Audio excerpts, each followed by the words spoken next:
Last year, Joe and I made our predictions for the entire MLB season and the standings for everyone around the league, and we were so close to being right. I had the Red Sox going 1 in 160 when there's 162 games played. We were very good at it, but this year we're going to be even better with our 100% correct predictions for the MLB season, and we're going to start in the NL Central. Joe, who do you have at the bottom of the barrel in the Central? The Go Buccos, the 71 and 91 Pittsburgh Pirates. Wow. Was that a lot of wins for them? No, dude, I have him at 500. I have him 81 and 81. And that's at your bottom? That's at my bottom. Brother, is the NL Central the AL East? Are all those teams good enough to be 500? No. The Pirates are the Pirates will be below 500. Interesting. Okay, I think that they got a decent team, but It's decent, but I think the rest of the teams in the Central are better. agreed. And they are my only team below 500. Fourth place here. Recent injury to Devin Williams has put the Brewers, for me, fourth at 81 and 81. Interesting. Okay, that's rough for the Brew Crew. I have the Brewers and the Cardinals tied at 83 and 79. So however you want to put them, whether that be third and fourth, Sure. however you want to put where, they're both 83 and 79. So a little bit less discrepancy there, Joe. Good job. So what you're saying is neither of them are fighting for a wild card spot given the rest of your standings? Correct. Doesn't matter where they get placed. I also have the Cardinals at 83 and 79, though, finishing third in this division. So now it comes down to who do we think is going to win the NL Central? Last year you and I had a lot of the same picks. Mm-hmm. This year I don't think we're going to. I hope not. I have the Cubs winning the NL Central. Hey, bad news. We both have the Cubs winning the NL Central. I've got the Cubbies winning 90 games.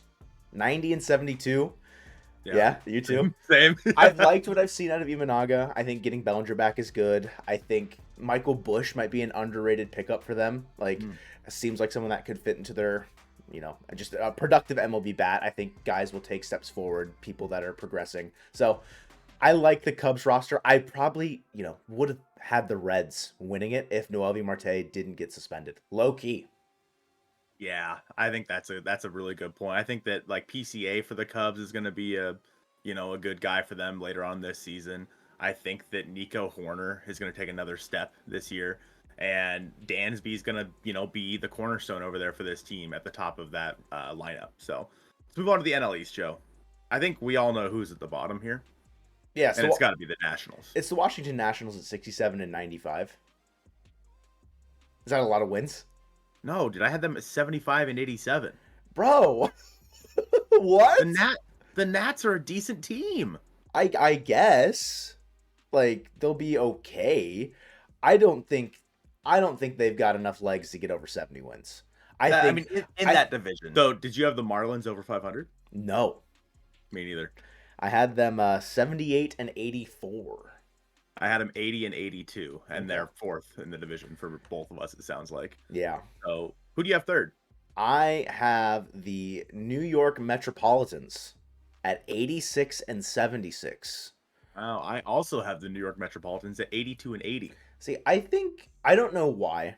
I understand the firepower, the big spending didn't really work last offseason. I think, with a reality check behind them in the rearview mirror now, guys like Lindor, Alonso's going to be on his contract year, it's his walk year. The pitching is kind of suspect. They're going to be out. They're not going to be with Kodai Senga to start the year. But I think it was just a punch to the face, a slap to the face last year. I don't think they want to have that happen again. So I think 86 and 76, it might be a little high, but I could see it with the talent they have on that team. I think it's a fair prediction. I mean, like you said, Lindor, they have the lineup for it, honestly, with Lindor and Alonso, etc. I think a lot of it'll be guys taking a step forward, like Brett Beatty, if he's able to, kind of come, because he wasn't great last year. No. If he's able to come into the season and be what everyone expects him to be in the middle of that lineup, I think that'd be a really good addition for this team. Obviously, guys like Brandon Nimmo and whatnot as well. So this team, I think that you might be a little bit closer, but I'm still betting the under on them. That's fair. So who do you have winning the NL East thing? Because you know who I have. I mean, shockingly enough, it's the Atlanta Braves at 102-60 for me. Ah, God, what are you, a little scaredy cat? A little scaredy cat. It's crazy because they're actually going to win 108 games. They're going to be Ah. 108-54. Wow. Most wins in baseball for me. Oh, interesting. Not me. Obviously, 102 is not gonna, I think, push the envelope there. So for the NL Central, we didn't give our win total for the Reds. Whether or not that matters to you, because I don't want to accidentally skip over the Phillies win total here in second place. So I had the Reds at 87-75. The Phillies here, second place in the East, 91-71. I'm setting up the wild card implications. So I had the Reds at 86-76. I had the Phillies at 87-75. Wild card implications. Yeah, wild card implications. Yep. Okay, so that's exactly what that is wild card implications. Unless, of course, West Coast, Best Coast comes out on top, sending 3 teams to the playoffs, potentially. Maybe even 4. Is that possible? Can you send 4? Yeah. Division winner and then all 3 wild cards? That'd be crazy. Yeah, it almost happened with the East last year. Yeah, that's crazy. We know who's at the bottom. Yeah, it's the Rockies. It's the Rockies. Now, the question is, did they lose over 100 games for you? They lost exactly 100 games for me. 62 and 100. They went 61 and 101 for me. Just had to give them the little extra. That team is so ridiculously stupid. I don't understand the Rockies. I think their only way of winning games is teams to have just fluke bad off days at the plate, because their pitching is going to get them absolutely nowhere, and their offense is like, okay, it's not good, but there's some standout guys like Nolan Jones. If Tovar takes a step forward, if Chris Bryant finds some semblance of being a baseball player again, like, there's okay things going on in Colorado offensively, but never will they have any pitching worthwhile, it seems like. How do you think like a Luis Castillo would do pitching half his games in Coors? I think he'd be okay. I mean, he did get bit by the long ball. It was mainly like solo home runs realistically last year, but I think he'd be okay. He wouldn't be, top 10 in Cy Young, I don't think. It would take like very miraculous like swing and miss stuff. Like, I think like a Spencer Strider, a guy that is striking out 250, 270, will be okay in that situation because he needs to miss bats. Yeah, that's fair. So who do you have at number 4 then? Currently in South Korea in the Seoul Series, the San Diego Padres at 85-77. See, I put them at 82-80. I think that team is drastically worse than it was last year, even with Dylan Cease. Drastically, huh? Yeah, you can't lose Juan Soto and be like, yeah, our team's better this year. You just can't. And don't get me wrong, like adding Jackson Merrill, if he can, be kind of what everyone thinks he can be, then sure. Like, that's a big addition, but it's a team full of former shortstops. That's all it is. Yeah. Everyone on that team has played shortstop at one point or another, aside from like Luis Campusano, unless you're counting like Little League, like way back when. You never know. I think I'm probably a little high on the Padres. I just like what they can do offensively, but not nearly as much as our number 3 spot here, the Arizona Diamondbacks. Wow. Oh, okay. 87-75. Damn. Aaron's coming after you right now. Yep. Oh, I know. Number 3, I have the Giants at 86-76. You had the Giants second, huh? I do. Not by a crazy large margin. I'm very thankful we waited to record this after Blake Snell signed. I don't think Blake Snell, it's not like, he's going to go help the Giants win, 5 more games. I probably would have had the Giants around like 85-86 wins prior to Blake Snell. But with them somehow just waiting out Scott Boras, 89-73, I have the San Francisco Giants. I think I'm a little high on them, and I have a lot of faith in guys like Jung-Hoo Lee, like being a legit competent baseball player coming over from the KBO.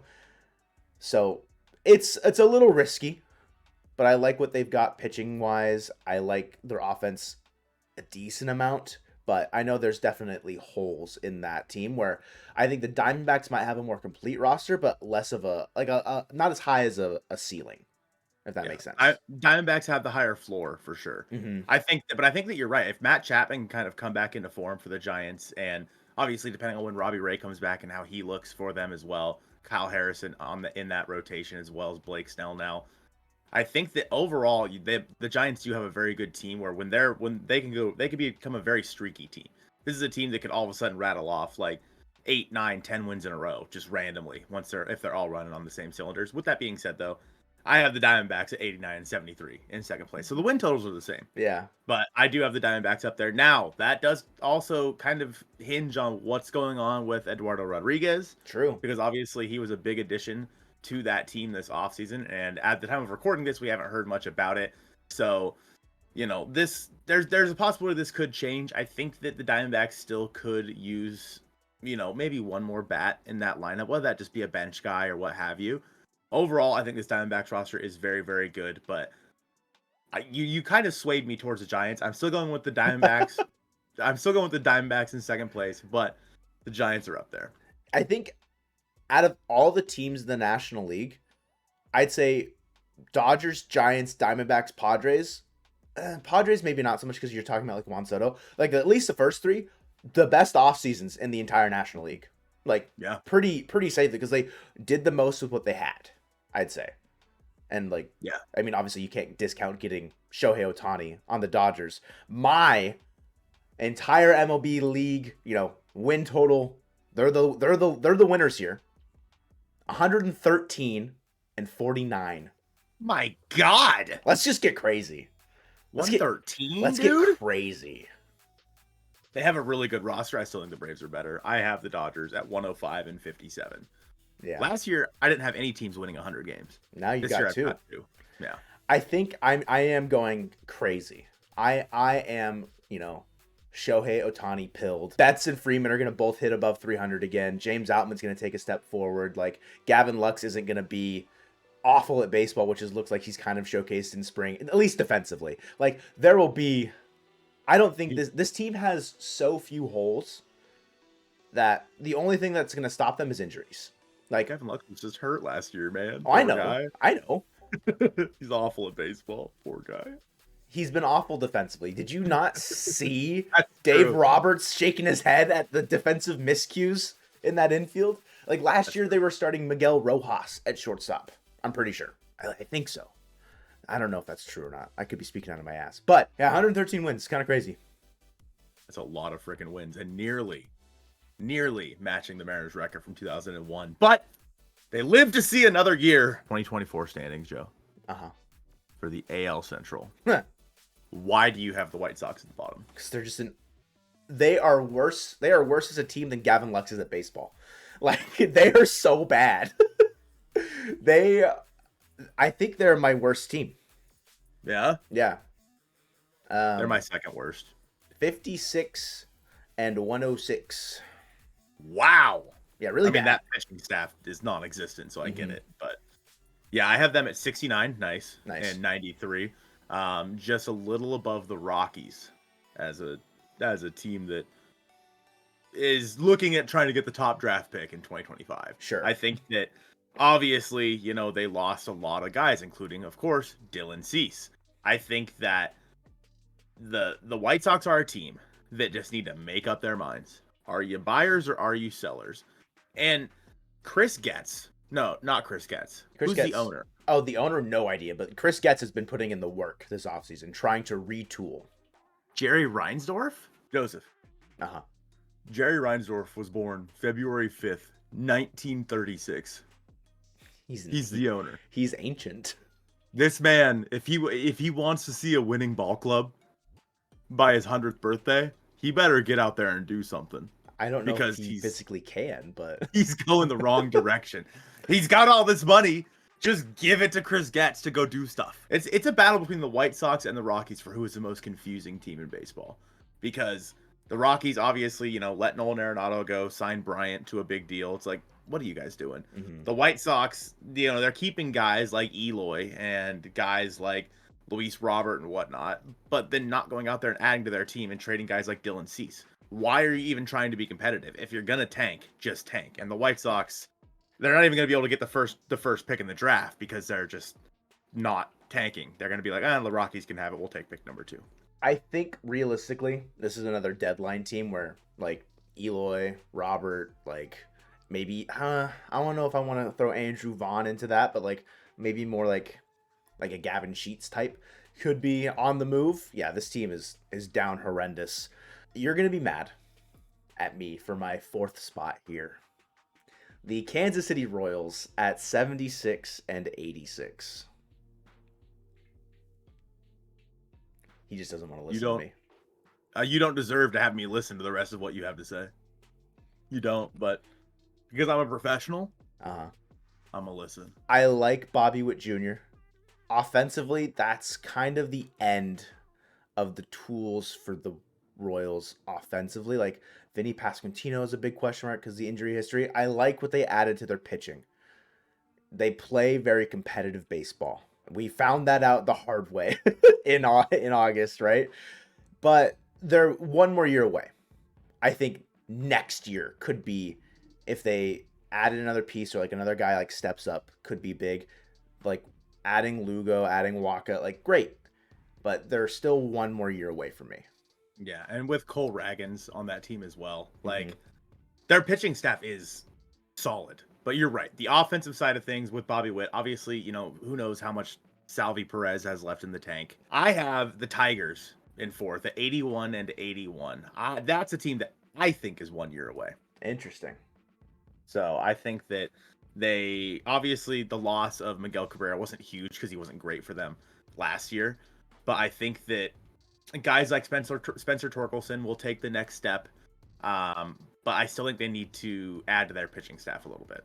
Number 3, in his debut managerial season, Stephen Vogt will lead the Guardians to an 81 and 81 record for me. I'm right there with you. I think Tanner Bibby, Logan out, like great pitching. Offense still needs a little bit of work. Bo Naylor will have a, half a season under his belt, so he should take, more steps forward. I just think competitively, like, you don't know what you're going to get out of Andres Jimenez. I don't really, like, it's tough because he had a great year in 2022, but 2023 was a pretty down year. You don't really know what you're getting out of your outfield aside from, like, Steven Kwan. So Guardians 81 and 81. I'm right there with you. I think the Guardians, again, their pitching staff is solid, but the offensive side of things, they just need to add. Like, maybe even, it might even only need to be one piece. But I think that they're a team, they're still young, obviously. What was it? Youngest team in baseball a couple years ago. Everyone was pounding the table. Youngest team in baseball. So coming in at number 2 for me, I have the Twins, barely better than the Guardians at 82 and 80. I don't like what happened with that pitching staff this year. I think that obviously trading away Jorge Polanco is going to, I mean, don't get me wrong, they have the guys to go over there and fill in for what Polanco was doing in 2023, and he was hurt in 2023. But overall, their pitching staff losing, what did they lose? 2-3 guys from that pitching staff in 2024, the offseason. Like, they needed to do more this offseason. And also, I think starting the season, like, Duran's going to be on the IL. So, like, their bullpen's going to be hampered. I agree with you. I have their record a little bit better. I have them at 84 and 78.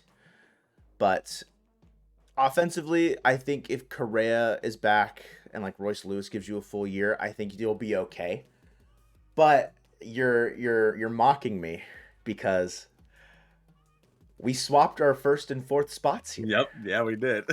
So who do you want to explain their side first? Why do you have the Royals winning the division, and why do I have the Detroit Tigers winning the division? Who do you think should speak first? I think that we should explain each other's sides. Interesting. Okay. So I think you like what the Royals did this offseason by adding to their pitching staff. I'm assuming then that also means Brady Singer is going to have a little bit of the weight lifted off his shoulders and not feel like he has to pitch as big of a role. Like, he doesn't have to be like the de facto guy, whereas before he kind of was like, oh, this is the only pitcher that they really have. Bullpen, I mean, Will Smith, like, that's the dude. That's the dude that's, the World Series ringer. Like, he's the guy. So you sign him, you're guaranteed a spot in the playoffs at least. Offensively, I feel like you're probably relying on Bobby Witt being a top 5 MVP finisher at like a minimum. Pasquantino giving you a full healthy year over at first behind Witt in the lineup, driving him in. Outside of that, I don't really know what offensive pieces fill in for you aside from maybe like Salvi Perez giving it his last hurrah. Yeah, I think they're going to want to, send Salvi out on a high note. Okay. Also, the main reason I picked them is for the meme. For the meme. Because it's been a meme since the beginning of the offseason that I said that they were going to win the World Series next year. Sure. So I went and picked them to sign everybody and their mother. For the Tigers, I think that you're bullish on their offense. I think you are. I think you think that Spencer Torkelson is going to have a really good year. I think that he's going to take the next step. And maybe you think of a bounce back for Javi Baez? Ugh. No. I don't know. I don't know about all that. But pitching staff, I mean, if Casey Mize can come back and be anything, which is what they just need at this point, they need Casey Mize to be what he was advertised as when they drafted him. Tariq Skubal's another good one as well. Did they re-sign Matthew Boyd? I think they did. I'm not entirely sure, but like Kenta Maeda, Jack Flaherty are added to that rotation. Right. I will tell you, you're right about Torkelson. I think he just needs to cut down on the strikeouts. You know, he popped 30 homers last year. So it's like, I think with that, staying consistent within his approach, I think he can be a solid number 3, number 4. I think Riley Green is the big X factor for me. I think he's got a potential to be a sneaky, like 290, 300 hitter, 2020 potential, like a very good table setter at the top of that lineup. I like the veteran presence, bringing in Mark Hanna, bringing in Gio Urshela as well, moving Andy Ibanez off of your third base spot, moving him into a bench role, I think is good for them. It's little moves like that I think are moving the needle for me to allow guys to succeed in better positions than, say, a team like the Royals, who still have kind of those holes, or they're allowing guys to maybe who don't necessarily deserve that spot to be in that spot and play. So I have the Tigers at 86 and 76. It's nothing crazy, but I also, let's just say I've got Tariq Skubal having a very, very good year. Oh, interesting. Yeah. Okay. I mean, I'm a big Tariq Skubal fan, so I had the Royals going 85 and 77. I mean, based on our rankings here, the AL Central is, as we all know, probably the worst division in baseball. And it's anyone's division to grab. Whoever's playing good baseball, whoever's hot at the right time, can kind of take the leg up on the next team. The AL East will be a little bit more interesting. Hopefully. I, once again, had every team in this division finishing above 500. Okay. With the Red Sox taking last at 81 and 81. I am right there with you, except 80 and 82. They are on the outside looking into the 500 club. If they happen to sign Jordan Montgomery, which is something that I know a lot of Red Sox fans have been pounding the table for, they're probably still 5th, but above 500 for me. Yeah, I think that's the big one, is what happens with their pitching staff is going to be the big difference for where I see this team in 2024. Coming in at number 4, I have the Blue Jays at 86 and 76. Interesting. I also have my 4th place spot at 86 and 76. It's about time they can't keep getting away with it. The Tampa Bay Rays need to stop. They need to stop. They need to just not be one of the best teams in baseball for a season. You know, give some other guys a chance here. Yeah, I have the Rays at 3rd going 86 and 76. They're tied with the Blue Jays. Oh, okay. So I think for the Blue Jays, they just had a rough offseason, man. And obviously with Gausman starting the year, probably on the injured list. You see, Matt Chapman obviously gone. They were in talks about signing Shohei Ohtani. Didn't happen. There were talks about Soler. Didn't happen. They had the offseason that the Giants had like 2 years ago, where everybody and their mother, Arson Judge, Carlos Correa, and then just nobody that they expected to go there did. 3rd place for me is the Baltimore Orioles. Wow. At 89 and 73. I like the addition of Corbin Burns. However, I'm not sold on the fact that like Dean Kramer is going to be a very solid pitcher for you again, like as a guarantee.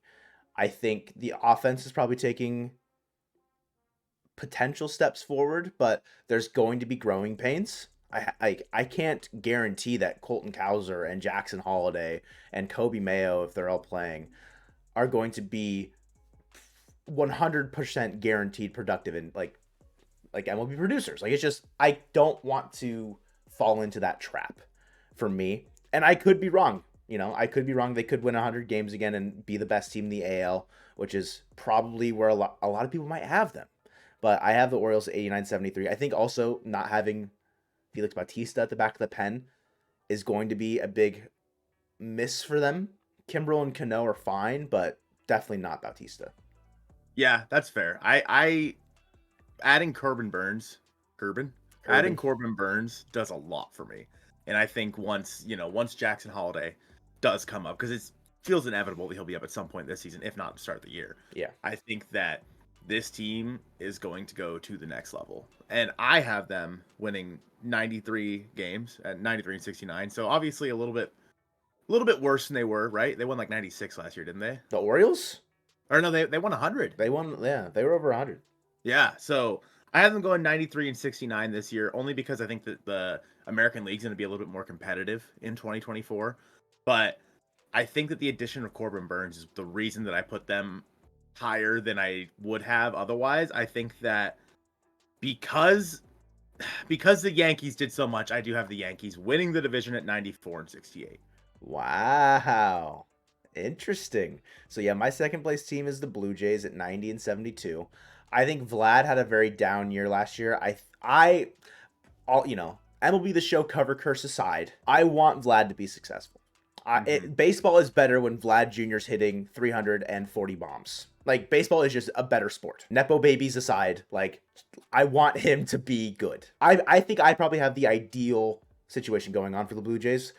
Also, the ideal situation going on for the Yankees. I also have them winning 95 and 67. I would love if Carlos Rodon can get back to his Giants ways. Like, I don't like rooting for the Yankees. I like rooting for individual players. I think Rodon, I loved him on the Giants. I thought he was phenomenal. If he can get back to any semblance of that, great. You've got Judge and Soto, who will probably finish top 5 MVP, both of them, if they're playing the entire year. Like, there's a lot to like about the Yankees team. Yeah, I think that Gleyber will hopefully, for him, continue to do what he did last year. He was really good in 2023. I think that Anthony Volpe might take the next step because he was, very hit or miss in 2023. And like you said, adding Juan Soto to that team, especially with the short porch, like, I am so excited to see what Juan Soto can do in his walk year with the Yankees. Yeah. It's going to be so much fun because walk year, a lot of guys perform in their walk year because they know, like, hey, this is my last chance to. So Soto's going to get a bag no matter what. But like, if he performs, if he performs well this season, that man's going to be, he'll never have to like look at his bank account again. So that brings us to the American League West, Joseph. And we all know who's at the bottom. That's the Oakland Athletics. There's no doubt about that. Did they lose 100 games for you? Yes. Gotcha. I have them at 61 and 101. So close. I had them at 65 and 97. I don't have them losing 100 games. Wow.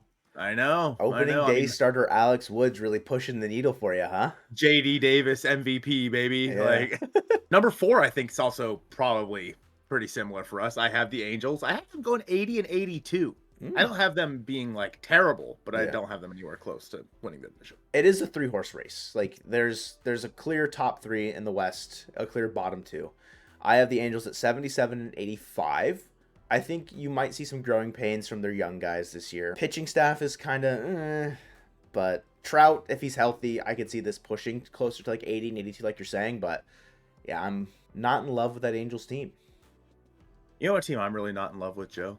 Is it the Houston Astros? The Houston Astros, who are going to take 3rd in this division at 88 and 74. Wow, that's crazy, man. I also have the Astros finishing 3rd at 88 and 74.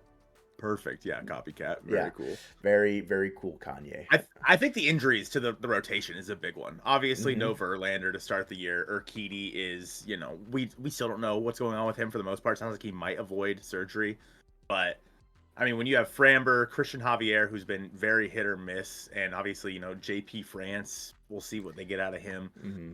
The rotation's the big thing for this team, and the bullpen's okay. They added Josh Hader. That's a big one, obviously. Rafael Montero, if he can turn things around, sure. Ryan Presley, etc. Overall, the Astros, I'm just not as bullish on them as I have been in the past. I think that the fall of the Astros is here. It's coming. It's happening. And soon they're going to start losing. They're not going to lose Altuve. Obviously, they signed the extension with him. But, I mean, Bregman's coming up on free agency and whatnot. And Jeremy Pena is not nearly as good as everyone thinks he is. Martin Maldonado's gone. Darn it. Darn it. Yeah. So I think that, I don't know. This team, I mean, Yordan, of course, is still Yordan. Kyle Tucker is still Kyle Tucker. But I think that the offense can only take this team so far with how banged up the pitching staff is. The pitching was like one of their cornerstones in their greatest years, I would say. And Verlander, sure, he might be back in April, but like we talked about it a little bit on the last podcast is like he's on the wrong side of 40. Like injuries that may have only put him out a month, say 5, 6, 7 years ago, they might linger a bit more now. And Verlander's a guy that has showed that he could pitch very well at this age. Like it's not any secret that he got a $40 million annual average contract from the Mets for a reason. He's been great at the late. He's aging like wine. However, a cracked bottle, there's going to be some leakage. We'll see what they get out of Verlander. But yeah, I agree with you. 88 and 74. So that leaves. Are we copium? Are we coping right now? We are. We a little hopium maybe. Second place, I have the Texas Rangers at 89 and 73. I have the Texas Rangers at 90 and 72. Interesting. A Mariners channel having the Mariners win the AL West is interesting. What'd you have their win total at, Joe? The Mariners, I have them at 94 and 68. I had them at 92 Okay. wins. 92 and 70. Dang it. So Let's start close. with the Rangers first. Yeah. So for the Rangers, obviously a lot of guys had career years for them offensively in 2023. So do I think Corey Seager or Marcus Semien aren't going to be MVP candidates? No, not necessarily. But I don't think Adolis Garcia is going to have as impactful of a year. I don't think that Jonah Heim is going to hit like 600 with guys on base this year. Like there are guys that are generally going to regress to the mean a bit. I like Evan Carter, but I don't know if I'm as high on him as other people might be. And also like the pitching staff is just utterly banged up. The pitching staff is the problem for the Texas Rangers. That's the only thing that's keeping them from, in my opinion, from repeating what they did in 2023. But I agree with you that guys like, Jonah Heim, I don't think he'll have as good of a year. I mean, he was Babe Ruth last year, like randomly. Mm-hmm. It was so weird. Josh Jung was very good last year. I think that, Corey Seager's going to miss the start of the season and Nathaniel Lowe's out as well. So the offensive side of things for the Rangers, the injuries to that team, at least to start the year, is going to kind of hamper them. But that brings us to the Mariners, Joe. And we are both bullish on this team right now, especially from what we've seen in spring training recently. They're not going to strike out as much. The lineup is much longer, 1 through 9, and this is the best pitching staff in all of baseball. Even injuries aside, like to Brash and Santos to start the year, the bullpen will probably be at full strength at least by May. Mid-May, I would say, is like the latest I'd push it. Unless, of course, other things develop. But this bullpen, if the Mariners have a lead going into like the 5th or 6th inning, you can almost write it off. Like Stanek to Santos to Brash to Munoz, or any combination of that, is lethal. And then on top of that, the pitching staff itself, like the rotation, they're the only staff in the only rotation in all of baseball with 3 pitchers projected to have above 3 WAR by a lot of projection models in Castillo, Kirby, Gilbert. Of course, we are relying on Bryce Miller and Brian Wu to not have sophomore slumps. This is the most complete team the Mariners have fielded in the last post-COVID, and the teams previously to that, 90, 90, and 88 win totals. There's no reason for me to believe that this team is not better than those. Especially when you look at the Astros and the Rangers right now, and I think that they're worse off than they were in recent years. And for the Mariners right now, the offense, the injuries are not substantial for this offense. Obviously, we know at the time of recording this that Cal Raleigh has had like a bruised up heel. But in terms of this offense, Julio's hungry, and he is going out. He says he's going to be better than ever this year. Like he thinks that he put in the work. He's hungry to be the best player in baseball, and he's already been, top 10 in MVP voting. Like this is a dude who will carry this team as long as he's healthy the entire year in 2024. I think that if he can get off to a hot start, which it already looks like he is in spring, he's looked so good in spring. After a little bit of a slow start, he has looked incredible this spring. Jorge Polanco is going to be a huge upgrade over there at second base. I think that Urias and Rojas will be a fine replacement for Gino over there at third. Dom Canzone, I know all of us are bullish on, especially after what he's done so far this spring. Luke Raley, would like to see him get it going, but having Mitch Haniger back as well, a huge voice in that clubhouse, a guy that's very well respected around baseball. Whoa. I got to stop Colton really quickly for a second. He finally said the magic word, Mitch. And Mitches, they hit stitches. Breaking Tea has come out with a brand new shirt celebrating the Mitch duo on the Seattle Mariners. They've come out with plenty of drops over this offseason leading up into the regular season. So you guys want to gear up for the Mariners regular season. Breaking Tea is the place to do it. Link in the description down below. BreakingTea.com/Mariner Mojo. Take you straight to the Mariners merchandise, and you guys can gear up to celebrate Mariners baseball. This team is so much more sound than it was going into last year. You don't have the Tommy Lastellas or the AJ Pollocks on this roster, just random guys you just picked up. It's not here. This is a team where you look how each guy can play a role, and I think that the Mariners are one of the most complete teams in all of baseball, not just in the American League West. And what does that do for them in the playoffs? I'm not sure. How do you have your seeding set up, Joe? So there are some tiebreakers that happen. In the NL, the Diamondbacks and the Reds would be tied for the wild card 3 spot, but it would go Dodgers 1, Braves 2, Cubs 3, and then Phillies 4, Giants 5, and then a tiebreaker between the Reds and the Diamondbacks for the 6th spot. And then as far as the American League, Yankees 1, Mariners 2, Tigers 3, followed by the Blue Jays 4, the Rangers 5, and then the Orioles 6. The Astros missing the playoffs by a game. Love that. Absolutely love that. What about you? We are a little different this year in terms of our playoffs. I think last year we were pretty similar. This year I have the Braves 1 in the NL. I have the Dodgers 2 and the Cubs 3. So pretty similar there for the most part. Yeah. Wild card 1, I have the Diamondbacks. Wild card 2, I have the Phillies. And wild card 3, I have the Reds. So Diamondbacks and Reds were in a tiebreaker for you. I have them both making the wild card in 2024. As for the American League, Yankees 1, Mariners 2, Royals 3. Go Royals. Wild card 1, I had the Orioles. Wild card 2, I had the Rangers. And wild card 3, I do have the Astros making it once again. With that being said, the Astros are not making it to the American League Championship Series this year. Nope. Not happening. Not going to happen. All right. I don't what their wild card 3, so they would take on who they take on? Orioles? How does that work? No, they take on the Royals, right? Yeah. So they'll come out of the end of the year last year, Royals swept the Astros. True. Just saying. You are setting it up for another sweep in Kansas City. That's right. With that being said, who do you have going to the World Series in 2024? Let's get crazy. We'll go with our Seattle Mariners. Why not? Why not us? Win the whole damn thing, writing it on the whiteboard. Against, I think the Dodgers are gonna go. I really do. Mariners Dodgers, huh? Uh-huh.